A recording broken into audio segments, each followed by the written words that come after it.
ଢେଙ୍କାନାଳ ଜିଲ୍ଲା କାମାକ୍ଷାନଗର ବ୍ଲକ ଅନ୍ତର୍ଗତ ବାଇସିଙ୍ଗା ଗ୍ରାମ ପଞ୍ଚାୟତ ସରକାରୀ ଉଚ୍ଚ ବିଦ୍ୟାଳୟରେ ଜାତୀୟ ଯୁବ ଦିବସ ଏବଂ ବାର୍ଷିକ ଉତ୍ସବ ପାଳିତ ହୋଇଯାଇଛି।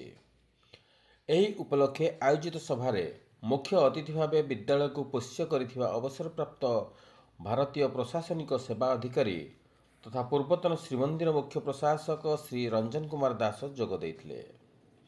ବିଦ୍ୟାଳୟର ମାର୍ଗଦର୍ଶକ ଅବସରପ୍ରାପ୍ତ ପ୍ରଧାନ ଶିକ୍ଷକ ଶ୍ରୀ ପ୍ରାଣବନ୍ଧୁ ମହାରଣା ସଭାପତିତ୍ୱ କରିଥିଲା ବେଳେ ମୁଖ୍ୟ ବକ୍ତା ଭାବେ ସ୍ତମ୍ଭକାର ତଥା ସୁସାହିତ୍ୟିକ ଡକ୍ଟର ପ୍ରଫୁଲ୍ଲ ପାଣି, ସମ୍ମାନିତ ଅତିଥି ଭାବେ ମଠକଳା ମହାବିଦ୍ୟାଳୟ ଅଧ୍ୟକ୍ଷ ଶ୍ରୀ ଚିତ୍ତରଞ୍ଜନ ଦାସ, କାମାକ୍ଷାନଗର ମହାବିଦ୍ୟାଳୟ ଓଡ଼ିଆ ବିଭାଗୀୟ ମୁଖ୍ୟ ଅଧ୍ୟାପକ ଡକ୍ଟର ପ୍ରସନ୍ନ କୁମାର ନାୟକ, ଅଭିନ୍ନ ହୋମିଓପାଥି ମହାବିଦ୍ୟାଳୟ କଟକର ଅଧ୍ୟକ୍ଷ ଡକ୍ଟର ପ୍ରଦ୍ୟୁମ୍ନ ଶତପଥୀ, ରାଜ୍ୟପାଳ ପୁରସ୍କୃତ ଅବସରପ୍ରାପ୍ତ ପ୍ରଧାନ ଶିକ୍ଷକ ଶ୍ରୀ ବଟକୃଷ୍ଣ ଦାସ, ପଞ୍ଚାୟତରାଜ ଉଚ୍ଚ ବିଦ୍ୟାଳୟ କାନପୁରାର ପ୍ରଧାନ ଶିକ୍ଷକ ଶ୍ରୀରାମ ରାଉତ, ବାଇସିଙ୍ଗା ଉଚ୍ଚ ବିଦ୍ୟାଳୟର ପୂର୍ବତନ ପ୍ରଧାନ ଶିକ୍ଷକ ଶ୍ରୀ ମହେଶ ଚନ୍ଦ୍ର ନାୟକ, ଆଞ୍ଚଳିକ ଉଚ୍ଚ ବିଦ୍ୟାଳୟ ବାରୁଆର ସଂସ୍କୃତ ଶିକ୍ଷକ ପଣ୍ଡିତ ବିନୋଦ କୁମାର ସ୍ୱାଇଁ ପ୍ରମୁଖ ଯୋଗ ଦେଇଥିଲେ। ବିଦ୍ୟାଳୟର ପ୍ରଧାନ ଶିକ୍ଷକ ଶ୍ରୀ ସୁରେନ୍ଦ୍ର କୁମାର ବେହେରା ଅତିଥି ପରିଚୟ ପ୍ରଦାନ କରିବା ସହିତ ବାର୍ଷିକ ବିବରଣୀ ପାଠ କରିଥିଲେ। ଏହିଭଳି ମହାପୁରୁଷଙ୍କ ଜୟନ୍ତୀ ପାଳନ ସହିତ ତାଙ୍କର କିଛି ବାଣୀକୁ ପାଳନ କରି ନିଜକୁ ଏକ ସୁନାଗରିକରେ ପରିଣତ କରିବା ପାଇଁ ଅତିଥିମାନେ ପରାମର୍ଶ ଦେଇଥିଲେ।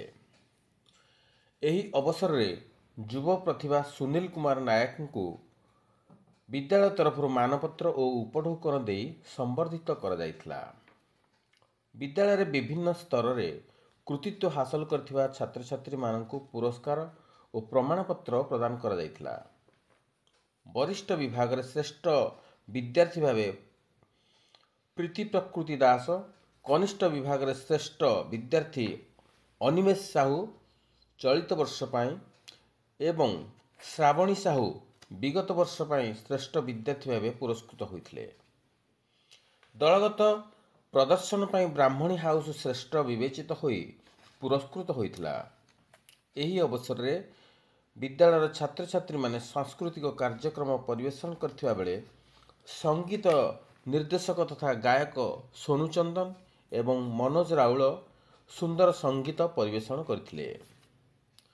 ବରିଷ୍ଠ ଶିକ୍ଷୟିତ୍ରୀ ବିଜୟଲକ୍ଷ୍ମୀ ସାହୁ ଧନ୍ୟବାଦ ଅର୍ପଣ କରିଥିଲା ବେଳେ ଶିକ୍ଷୟିତ୍ରୀ ଲକ୍ଷ୍ମୀ ବେହେରା, ପ୍ରଜ୍ଞା ଦଳନାୟକ, କାଦମ୍ବିନୀ ନାୟକ, ବିନୋଦିନୀ ମହାପାତ୍ର, ରୋଜାଲିନୀ ସ୍ୱାଇଁ, ପ୍ରଭାତୀ ମାହୁନ୍ତ, ଯମୁନା ସାହୁ, ମମତା ସାହୁ, କନକଲତା ସ୍ୱାଇଁ, ଦୀପାଳି ସ୍ୱାଇଁ ଏବଂ ଶିକ୍ଷକ ଯୁଧିଷ୍ଠିର ବିଶ୍ୱାଳ, ସୁଶାନ୍ତ କୁମାର ପଣ୍ଡା, ଦୁର୍ଜୟ ସାହୁ, ସୁନୀଲ କୁମାର ନାୟକ, କର୍ମଚାରୀ ନିବାରଣ ସାହୁ ଓ ମମତା ରଣା କାର୍ଯ୍ୟକ୍ରମ ପରିଚାଳନାରେ ସମ୍ପୂର୍ଣ୍ଣ ସହଯୋଗ କରିଥିଲେ।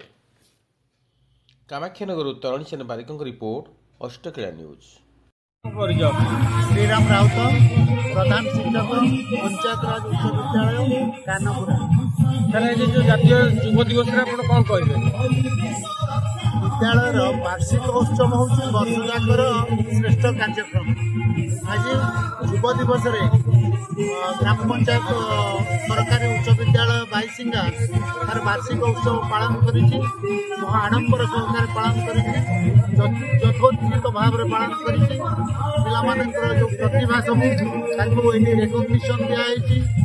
ସୁବକ୍ତାମାନେ, ଶିକ୍ଷାବିତମାନେ ଉପସ୍ଥିତ ରହି ପିଲାମାନଙ୍କୁ ଆଜି ଦିବସରେ ମାର୍ଗଦର୍ଶନ କରିଛନ୍ତି। ଯୁବ ଦିବସର ମହତ୍ତ୍ୱ ବୁଝାଇବା ସହିତ ଜୀବନରେ ସଫଳ ହେବା ପାଇଁ, ଆଗକୁ ବଢ଼ିବା ପାଇଁ, ନିରବଚ୍ଛିନ୍ନ ଭାବରେ ସାଧନା କରିବା ପାଇଁ ସମସ୍ତଙ୍କୁ ପରାମର୍ଶ ଦିଆଯାଇଛି। ପିଲାମାନେ ଉତ୍ସାହିତ ଅଛନ୍ତି, ଶିକ୍ଷକ ଶିକ୍ଷୟିତ୍ରୀମାନେ ଉତ୍ସାହିତ ଅଛନ୍ତି। ବିଶେଷ କରି ପ୍ରଧାନ ଶିକ୍ଷକଙ୍କର ଯେଉଁ ଆୟୋଜନ ତାହା ମର୍ମସ୍ପର୍ଶୀ, ହୃଦୟସ୍ପର୍ଶୀ ହେଇଛି। ଆମେ ଆଶା କରୁଛୁ ଏ କାର୍ଯ୍ୟକ୍ରମଟି ସମ୍ପୂର୍ଣ୍ଣ ସଫଳ ହେଇଛି। ଧନ୍ୟବାଦ ସାର୍। ଆପଣଙ୍କ ପରିଚୟ? Chittaranjan Das, principal Mathakarala college. Sir, ଆଜି ଯେଉଁ ଜାତୀୟ ଯୁବ ଦିବସ ରହିଛି ସେଥିରେ କ'ଣ କହିବେ ଆପଣ? ବାଇସିଙ୍ଗା ଗ୍ରାମ ପଞ୍ଚାୟତ ସରକାରୀ ଉଚ୍ଚ ବିଦ୍ୟାଳୟ ଦ୍ୱାରା ଆଜି ଜାତୀୟ ଯୁବ ଦିବସ ତଥା ବାର୍ଷିକ ଉତ୍ସବ ମହା ସମାରୋହରେ ଆୟୋଜିତ ହୋଇଯାଇଛି। ଏଥିରେ ଭାରତ ସରକାରଙ୍କ वरिष्ठ सेवानिवृत्त प्रशासनिक अधिकारी रंजन कुमार दास मुख्य अतिथि रूपे जोग देइथिले। कामाख्यानगर अंचल बहु विशिष्ट ज्ञानी गुणी व्यक्तिविशेष मुख्य वक्ता तथा सम्मानित अतिथि भाव जोग देइथिले। आज स्पष्ट अनुमय है जे ग्रामांचल प्रतिभा लुचि रही। ये विद्यालय छात्र छात्री मानकर कला नैपुण्य शिक्षक शिक्षयित्री मानकर शिक्षादान प्रणाली अति उच्चकोटीर निसंदेह कहुपे। ये अनुष्ठान ये अंचल एक आलोक वर्तिका सदृश अन्य मानक आलोक प्रदान सहायक होब। ये अनुष्ठान उत्तरोत्तर उन्नति कामना करुच्ची। धन्यवाद।